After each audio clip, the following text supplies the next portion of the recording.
नमस्कार बच्चों, मैं doctor Neeta Kanungo, associate professor SPC GCA। आज अपन BSc part second inorganic chemistry के पेपर फर्स्ट में यूनिट फर्स्ट ट्रांजिशन एलिमेंट के पार्ट 3 में ऑक्सीडेशन स्टेट के बारे में पढ़ेंगे। यहाँ हम इस यूनिट में फर्स्ट ट्रांजिशन एलिमेंट सीरीज़ की प्रॉपर्टीज़ को डिस्कस कर रहे हैं और उसी में ऑक्सीडेशन स्टेट को डिस्कस करेंगे। सबसे पहला क्वेश्चन एक आता है कि संक्रमण धातुएं एक बहुत ही महत्वपूर्ण लक्षण जो है इसका वो है वेरिएबल वैलेंसी। वे कई प्रकार की संयोजकता शो करती है। ये इसमें कई बार ये क्वेश्चन भी आता है कि डी ब्लॉक के एलिमेंट्स हुए फर्स्ट ट्रांजिशन एलिमेंट बहुत सारे कॉम्प्लेक्सेस बनाते हैं। तो इसका कारण ये है कि एक तो डी ब्लॉक के एलिमेंट्स के पास वेकेंट डी ऑर्बिटल अवेलेबल है बॉन्डिंग के लिए, खाली डी ऑर्बिटल अवेलेबल होता है। दूसरा, ये वेरिएबल वैलेंसी शो करते हैं और तीसरा स्मॉल साइज ऑफ कैटायन होता है। तो ये 3-4 चीज़ें ऐसी हैं जो फेवर करती हैं कि डी ब्लॉक के एलिमेंट्स बहुत सारी वो कॉम्प्लेक्सेस बनाते हैं। और ये वेरिएबल वैलेंसी भी क्यों शो करता है? क्योंकि इसके पास वेकेंट डी ऑर्बिटल अवेलेबल है जिसमें कि 5 कक्षक होते हैं, तो इलेक्ट्रॉन इधर से उधर जा सकता है और खाली अवेलेबल होता है। अब आते हैं अपने टॉपिक पर कि ऑक्सीडेशन स्टेट किसे कहते हैं। किसी भी तत्व के लिए संयोजकता से अधिक उपयुक्त पद ऑक्सीकरण अवस्था कहलाता है। अतः इस निम्न प्रकार से परिभाषित किया जा सकता है इसे कि किसी तत्व में ऑक्सीकरण अवस्था उस आवेश के बराबर होती है जो उस तत्व के परमाणु पर रह जाता है यदि उसके यौगिक के अन्य परमाणु और आयनों के रूप में उसे पृथक कर दिया जाए। एग्जाम्पल के तौर पे मैं लेती हूँ MgCl2। MgCl2 में मैंगनीज की ऑक्सीजन स्टेट है +2। कैसे निकली? 2 क्लोराइड जुड़े हुए हैं और क्लोराइड पे चार्ज होता है -1। दोनों क्लोराइड निकल जाने के बाद मेटल आयन पे क्या चार्ज रह जाएगा? +2। तो वो उसकी ऑक्सीडेशन स्टेट कहलाती है। संक्रमण धातुओं के 72 कोश या संयोजकता कोश में या तो एक या 2 इलेक्ट्रॉन होते हैं। इन सब की ऑक्सीकरण अवस्था +1 और +2 ये सभी ट्रांजिशन एलिमेंट्स शो करते हैं।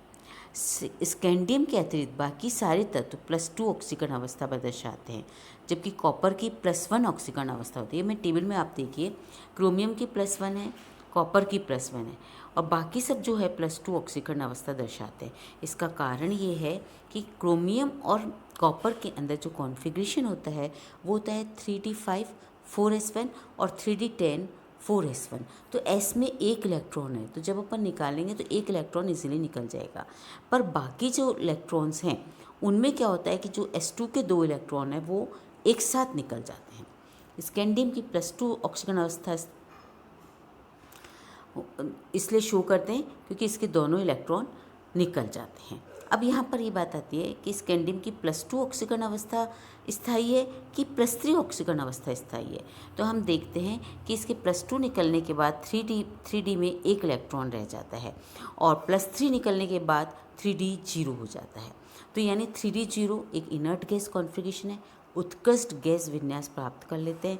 अतः +3 ऑक्सीकरण अवस्था ज़्यादा स्थायी है बजाय +2 के। तो ये भी कई बार क्वेश्चन मिलता है कि कंपैरिजन में +2 ऑक्सीकरण अवस्था स्थायी है कि +3 ऑक्सीकरण अवस्था स्थायी है। अभी यहाँ पे हम मैंगनीज का लें तो यहाँ पर ऑक्सीकरण अवस्था +2 स्थायी है, उसके बाद +7 स्थायी होती है। तो सभी के मैक्सिमम इलेक्ट्रॉन जो निकलेंगे वो निकल जाने के बाद 3d0 कॉन्फ़िगरेशन रह जाता है और स्थायी ऑक्सीकरण अवस्था हो जाएगी +3 +4 +5 +6 एंड +7। लेकिन जैसे कि हम इन सब संकरण तत्वों का इलेक्ट्रॉन विन्यास हम पढ़ चुके हैं। 4s और वह 3d में ऊर्जा अंतर बहुत कम होता है। तो संयोजकता कोश से 4s से इलेक्ट्रॉन निकलने के पश्चात यदि 3d कक्षकों में अयुग्मित इलेक्ट्रॉन उपस्थित होते हैं तो वो भी हम शीघ्रता से आयनित होकर निकल जाते हैं और इस प्रकार उनकी ऑक्सीकरण अवस्था बढ़ जाती है। तो वैसे ऑक्सीकरण अवस्था +1 या +2 शो कर सकते हैं, पर ये +7 तक ऑक्सीकरण अवस्था +3 से +7 तक की ऑक्सीकरण अवस्था प्रदर्शित करते हैं। और इसका एक ग्राफ पे आप जो डायग्राम देख रहे हैं, इस डायग्राम में अपन देख रहे हैं एक इंक्रीज़ आता है मैंगनीज तक और फिर वापस मैंगनीज से डिक्रीज़ हो जाता है। ऐसा क्यों? क्योंकि मैंगनीज तक number of unpaired electron increase हो रहे हैं, जबकि +7 के बाद जिंक की तरफ अपन जाते हैं तो नंबर ऑफ अनपेयर्ड इलेक्ट्रॉन कम होते जा रहे हैं, पेयर्ड हो जाते हैं। तो इसलिए इस तरह का ग्राफ इसमें हमें मिलता है। ये ऑक्सीकरण अवस्था का, इसमें भी जो है ब्रैकेट में कुछ ऑक्सीकरण अवस्थाएं दी हैं जो कि बनती तो हैं पर वो इतनी स्टेबल नहीं होती हैं, या एबनॉर्मल ऑक्सीकरण स्टेट भी कह सकते हैं हम। तो इस तरह से ये कॉम्प्लेक्सेस बनाते हैं। फ्लोरीन की भांति ऑक्सीजन भी छोटे आकार का एक अत्यंत विद्युत ऋणी तत्व होता है, अतः ऑक्साइड आयनों के साथ ये हाई ऑक्सीडेशन स्टेट वाले भी यौगिक बनाता है। वैनिडियम वैनिडेट, क्रोमियम क्रोमेट, मैंगनीज परमैंगनेट, इस तरह के ऑक्सीडेशन स्टेट के कॉम्प्लेक्सेस रिपोर्टेड हैं जिनमें कि हाई ऑक्सीडेशन स्टेट शो करते हैं। अब एक और चीज़ आती है कि Fe+2 ऑक्सीडेशन स्टेट स्टेबल है कि Fe+3। तो हम इनका कॉन्फ़िगरेशन देखेंगे तो Fe+2 ऑक्सीडेशन स्टेट में क्या होएगा, 3d6 4s2, तो s के 2 इलेक्ट्रॉन निकल गए। Fe+3 में क्या होएगा, 3d5 कॉन्फ़िगरेशन रह जाएगा जो कि हाफ फिल्ड स्टेट है। तो यानी Fe+3 मोर स्टेबल है। हम जनरली भी बोलते हैं कि फेरस आयन से फेरिक आयन मोर स्टेबल होते हैं। तो फेरिक आयन इसलिए स्टेबल है कि उनमें कॉन्फ़िगरेशन 3d5 रह जाता है। एक क्वेश्चन और आता है इसमें कि MnO basic in nature, MnO2 amphoteric in nature and MnO4 acidic in nature. तो जैसे ही ये क्वेश्चन मिलता है कि MnO भस्मी प्रकृति का है और MnO4 अम्लीय प्रकृति का क्यों होता है, तो हम सब लोगों का दिमाग एकदम एसिड बेस वाले चैप्टर पे चला जाता है। आपने अपने एसिड बेस चैप्टर भी है इस यूनिट में, तो आगे कोर्स में, तो एसिड बेस से रिलेटेड नहीं है। और आप लोग इसमें कई बार ये आंसर दे देते हैं कि एच आयन रिलीज़ करेगा, OH आयन रिलीज़ करेगा, आप उस क्वेश्चन में वहाँ घूम जाते हैं। पर ये क्वेश्चन जो बेस्ड है वो ऑक्सीडेशन स्टेट पर है। तो जैसे जैसे ऑक्सीडेशन स्टेट, हम इन तीनों कॉम्प्लेक्सेस के ऑक्सीडेशन स्टेट निकालेंगे, MnO+2, MnO2+4 और MnO4+7, ये ऑक्सीडेशन स्टेट निकालते हैं। तो हम देख रहे हैं कि जैसे जैसे जाते हैं आगे की तरफ बढ़ते हैं, आप देखिए MnO4 में +7 इलेक्ट्रॉन निकलने के बाद मैंगनीज आयन बहुत स्मॉल साइज ऑफ कैटायन हो जाएगा। और small size of cation according to Fajans rule, जब स्मॉल साइज ऑफ कैटायन हो जाएगा तो उसका कोवलेंट कैरेक्टर बढ़ता जाता है। तो जैसे जैसे ऑक्सीडेशन स्टेट बढ़ती है कोवलेंट कैरेक्टर बढ़ता जाता है, और कोवलेंट कैरेक्टर के साथ साथ एसिडिक कैरेक्टर भी बढ़ता जाता है, और एसिडिक कैरेक्टर के साथ साथ इनकी रिएक्टिविटी भी बढ़ती जाती है। तो ये लास्ट पॉइंट जो बहुत इंपॉर्टेंट है, जिसमें 3 तरह के क्वेश्चन होते हैं कि MnO बेसिक है, MnO4 एसिडिक इन नेचर है, MnO कोवलेंट इन नेचर होता है, जबकि NO4 आयनिक इन नेचर होता है, और MnO2 की रिएक्टिविटी जो है एसिडिक की बढ़ती जाती है।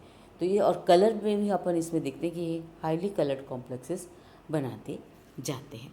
तो इस तरह से हम ऑक्सीडेशन स्टेट को लेकर हम ये भी देखते हैं कि ट्रांजिशन मेटल आयंस में जीरो ऑक्सीडेशन स्टेट भी शो की जाती है, और वो zero oxidation state pi donor ligands के साथ की जाती है।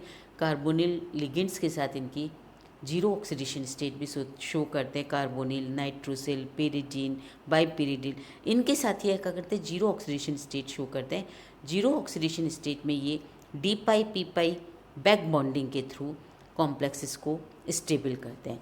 इस केस में क्या करते हैं कि पाई इलेक्ट्रॉन लिगेंड के साथ संक्रमण धातु शून्य ऑक्सीजन अवस्था में भी उपस्थित होता है। ऐसी अवस्था में लिगेंड धातु से 2 प्रकार से व्यवहार करता है। पहले सिग्मा डोनर और पाई एक्सेप्टर। पहले लिगेंड पहले धातु परमाणु को अपना इलेक्ट्रॉन युग्म देता है और एक सिग्मा बन जाता है। उसके फलस्वरूप धातु परमाणु पर ऋणावेश आ जाता है। ऋणावेश धातु अपने ऊपर ज़्यादा टाइम नहीं रख सकता, वह उसको डिलोकलाइज्ड करता है और वह अपने डी लिगेंड के अणु के साथ वेकेंट एंटी बॉन्डिंग ऑर्बिटल के साथ वो लेटरल ओवरलैपिंग करके पाई बंध बनाता है। इस प्रकार बैक बॉन्डिंग कही जाती है, या D-Pi-P-Pi बैक बॉन्डिंग भी कही जाती है, जिसके द्वारा ये पाई डोनर लिगेंड्स के साथ कॉम्प्लेक्सेस को स्टेबल करता है। तो ये था हमारा ऑक्सीडेशन स्टेट से रिलेटेड टॉपिक। नेक्स्ट टर्न पे अपन मैग्नेटिक प्रॉपर्टी लेंगे। Thank you.